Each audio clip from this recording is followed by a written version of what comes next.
মহিয়সী নারী হযরত মরিয়ম আলাইহিস সালামের পুত্র হযরত ঈসা আলাইহিস সালাম যখন ৩০ বছর বয়সে পদার্পণ করলেন,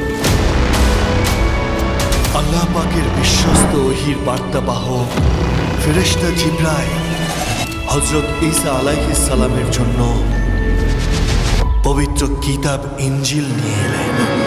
খতম করো। থামো! একটি বিশৃঙ্খলা, একটি গোলযোগ সৃষ্টি হয়েছে।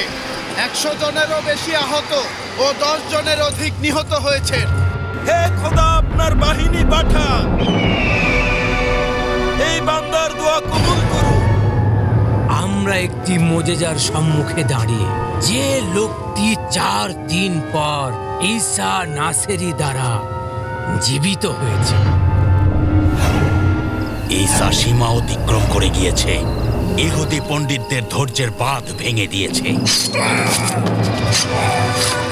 সব জায়গায় খুব ভালো করে খোঁজো, শূন্য হাতে ফিরে যেতে চাই না। তল্লাশি চালাও। ওর পুরো শরীর নীল হয়ে গিয়েছে জাহাপনা। আমার মনে হচ্ছে সম্ভবত ওর এই করুণ পরিণতি দেখে ওই সমস্ত পাথর হৃদয়ের মানুষের অন্তরে সহানুভূতি জেগে উঠবে।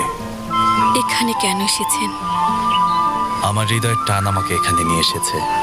এমন এক আকাঙ্ক্ষা যা এখনো মুখে বলার মতো শক্তি ও সাহস পাচ্ছি না।